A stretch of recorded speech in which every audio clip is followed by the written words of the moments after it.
Welcome to Author. My name is Sven Davison, and this week I have a return of Josh Stolberg talking about how he got his start in Hollywood working at a bar, and how that led to writing and then directing, and basically how connections are everything. So here we go. So speaking of which, going back in time. Yes. You talked about, Michael Myers, and you talked about Pinhead, but what ultimately got you on the path of just, leaving the hometown and coming out and making movies? I was really lucky enough to have a couple of teachers in high school that made me want to be creative. There was a guy named Mr. Palermo, we called him Mr. P, in my high school, I went to high school in Florida at Riverview High School. And Mr. P delighted in kids expressing themselves and being creative, and it was such a warm, welcoming atmosphere, and I fell in love with the theater. And I did a bunch of plays there, and I thought I was going to be an actor. So when I went to college, I went to University of Vermont in Burlington, Vermont, and again had some incredible teachers there that really just fed my soul creatively. And that's where I was doing acting, but I was also sort of directing things. So I directed like West Side Story and, musicals and plays. And I probably directed maybe 6 shows while I was there at UVM. But when I moved out to Los Angeles right after film school, I still thought I wanted to be an actor, and then I moved out here and realized, oh my God, I realized that I wasn't very good first. I am not a good actor. I wound up getting cast in this Korean film. It was a Korean film called Western Avenue, and I played the American boyfriend to the star. And her name was Kang Soo-yeon, and she was like Julia Roberts of Korea, and she was wonderful and this amazing actress. And you look at scenes in this film, and I'm just horrible. And it was then that I realized this is not for me. Was this a film that was shot in Korean and English or something like that? Yeah. Did you have to speak Korean? Did you have Korean lines? No. I spoke in English, but the film was kind of 50-50. And I played her kind of jerky American boyfriend. And it was, I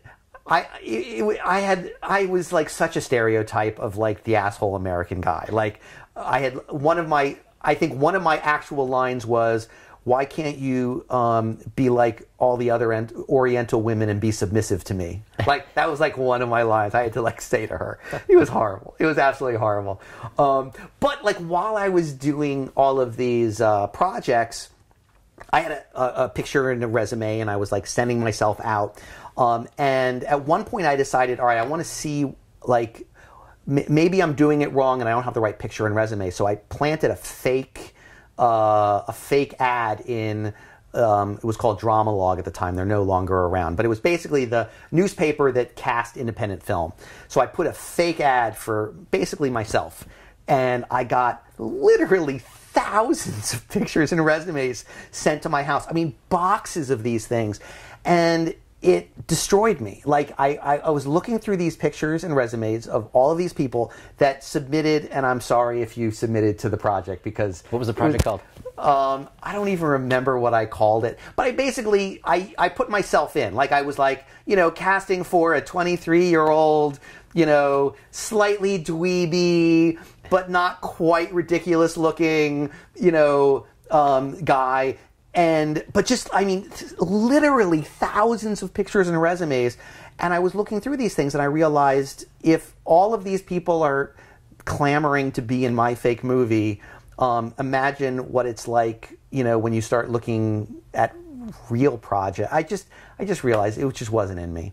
But luckily I didn't find writing. I started to lean back on directing, and that's what I decided to do. And the reason that I found my way into writing is I realized that if you want to direct, you have to write your own stuff.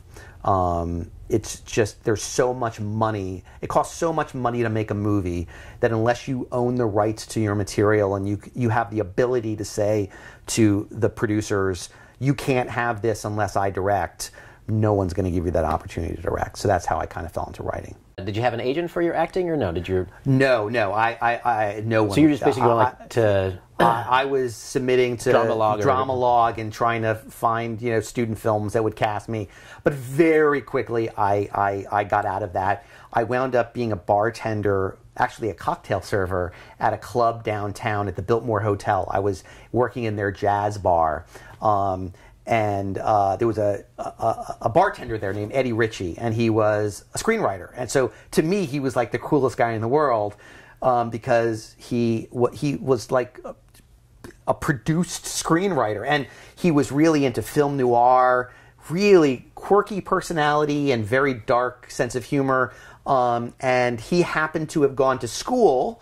So this is what Hollywood is. It's all connections. It's all like absolutely. It's if you know somebody, you break in. So I was a cocktail server for a bartender who went to school with a producer who worked on a television show called Parker Lewis Can't Lose. And Eddie, after 6 months of working with him, he was like, I like this kid. I'll introduce him to my buddy. So I went in and I had to interview to work as a production assistant, which was basically a PA, which was basically a car washer. Pick up the dry cleaning. Pick up my dry. I did dry cleaning, coffee, and the main guy on the show that worked with Lon Diamond, who was my bartender's best friend, was this guy named Clyde Phillips. And Clyde was the showrunner of Parker Lewis Can't Lose. And the great thing was even though I was doing all of these really just demeaning, just horrible jobs of making sure his mango was cut up properly, what was incredible was he was incredibly giving. And when I wasn't having to do those other jobs, I could go anywhere. I could sit in any writer's room, any casting session. I could sit next to the director in the director's chair. I was able to go to scoring sessions. I had a free pass to everything. And I wound up spending a lot of time in the writer's room. And the great thing about that particular show was the writing staff on that show was it was like lightning in a bottle. So Clyde Phillips, who was the showrunner, went on to showrun Dexter and one of the greatest horror TV shows of all time. Tom Spezialy was one of the writers on that show who went on to showrun. He's on The Leftovers right now, which is an incredible show. He did Desperate Housewives. Adam Barr was on that show, and he went on to showrun Will and Grace. So I was basically sitting in a writer's room, just being a dork in the corner. And if somebody needed a Coke, I'd have to run out, grab the Coke, and I would just get to sit in. And every once in a while, they would say, "What do you think about this joke?" And I would throw something out, and Clyde from the other corner would say, "Josh, shut the fuck up. Who asked you?" In a demeaning way, but a lovely, playful way as well. And that's how I learned to write, was sitting in a room for a year, watching these masters at work. And it was soon after that I wound up going to film school, and I went to USC Film School, did that for 3 years, and we've talked about that before. Film school was great, and I loved it, but a lot of what was great about it was getting to meet the people that No, I agree. I think film school is all exactly. Yeah. Like you said, everything in this town is relationships. Yeah. So that's why you go to film school. Yeah. Nothing else. Yeah. And I think people that are interested in getting into the business, the best way to do it is just to cultivate those relationships, be nice to everyone, work harder than the next guy or girl, and try to maintain those connections. The only reason I'm sitting here with you right now is that we met how many years ago? 18 years ago? Something like that? Yeah. Yeah, just at a party because we had mutual friends that were both involved in the business, Exactly. And that's what it's about. And then, 18 years later, we're hanging out talking about books and life. And exactly. Yeah, that's what it's all about. Yeah, I'm very active on social media. So on Twitter and my Facebook is like my personal account. That's where I post pictures of my kids and stuff. But my Twitter account and Instagram to some extent, but mostly Twitter, I really try my best to interact with up and coming writers and people that want to get into screenwriting or filmmaking, because I didn't have that opportunity. You know, I lucked into it. So, you know, any chance I get to help somebody by making an introduction, I always, you know, I try to do it because it's the right thing to do. That's awesome. Yeah, yeah. Your rare gem. I wouldn't say that. So USC. USC. And from there, you got right into writing, or you're still like writing, directing ideas in your head? I made a couple of films in film school. Kind of found my voice a little bit. Still not really, but you know, I did my best to find my voice. I found, and one of the things that I always tell new writers is you just know that you got to write your first 3 scripts, but they're all going to suck. Yeah. I gave that guy Clyde, I was telling you about Clyde Phillips on Parker Lewis. I wrote my first script while I was working on Parker Lewis, so before film school. And I gave it to him, and he was like, I will definitely read it. I will give you a shot. I will read it. And he sat there and he read it. And I remember when he gave it back to me, he had written in the margins and stuff. And the first like few pages, check mark. Oh, really funny, Josh. Great job. Check mark. And as the script was going on, it was like, why am I reading this? Flip, flip, flip. Are you going to ever get to a story? What the fuck are these characters even talking about? You know, and you realize that you've got to find a voice. You've got to. It's like anything. It's like playing tennis or whatever you're into. You know, you gotta. You don't pick up a guitar and you're not Eddie Van Halen. When you pick up a guitar, you've got to play for years. So film school was about picking up the guitar and sounding horrible. And then right after that, I wound up continuing to write, and I wrote a spec script for Mad About You. It was a Mad About You spec script. I was in Lila, and I would watch Mad About You every single night, and I always thought, oh, they know us so well. So I wrote a Mad About You spec, and when I graduated from college, I sent out 850 odd query letters to not only every single agency in Hollywood, but to every single agent at every single agency in Hollywood. So every literary agent in Hollywood received a letter from me saying, "Hi, my name is Josh Stolberg, and I'm just graduating from USC, and I've got, you know," and I had written 2 scripts by that time, the Mad About You script, and I had rewritten the Clyde horrible script like 20 times. Was that a feature, or was that also television? It was a feature. It was a horrible feature. It was I think it was called Running Twos, and it was about 2 guys just kind of hanging out, playing basketball, and talking about life. And it was basically 125 pages, which was 25 pages too long of just a regular script. I didn't know any better. 125 pages, 2 people just shooting baskets and doing, you know, jokes. I mean, it was horrible. It was absolutely horrible. But of those 850 query letters that I sent out, I think I had maybe 7 write back to me to say, send me your script. And one of those said, I like Mad About You. I will sign you on the TV side. And it was ICM.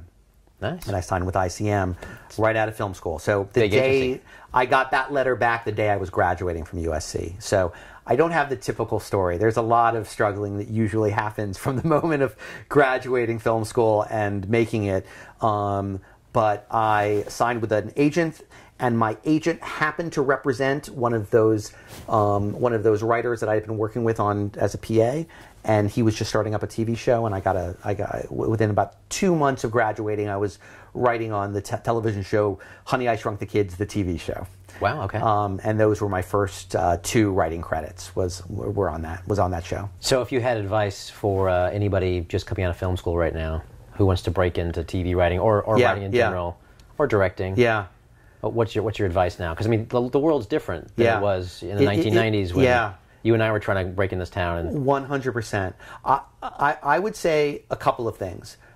If you're a writer, write as much as you humanly possibly can, and know a lot of it's going to suck, and don't let that stop you. Get through drafts. You have to write your first 3 shitty drafts. You have to get through those in order to find your voice and continue on. And even now, I'll look at scripts that I wrote 7 years ago, after I was already, you know, a relatively successful screenwriter, and I will still look back on those drafts and say, that's horrific. I can't believe that I wrote that.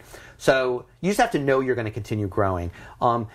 As a filmmaker, as an actor, also as a writer, I would say do your own stuff. Like, get it out there. Don't wait for somebody else to hand you the keys to the car, to the house, or to the mansion.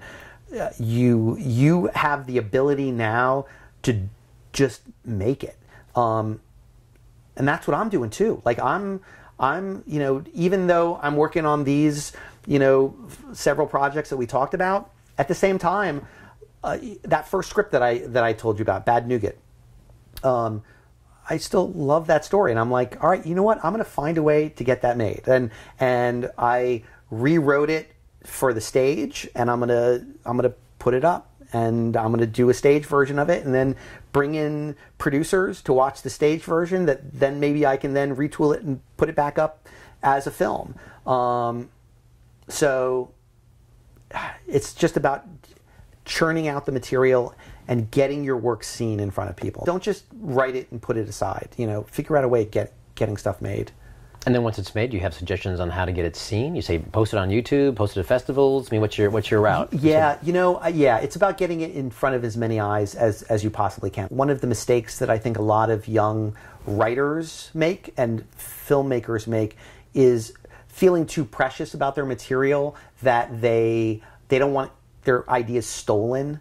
I mean, my feeling is, especially new writers, they'll write a screenplay and they're like, okay, wait, I don't want to send it to anybody until they sign a letter of release, and I need to get it.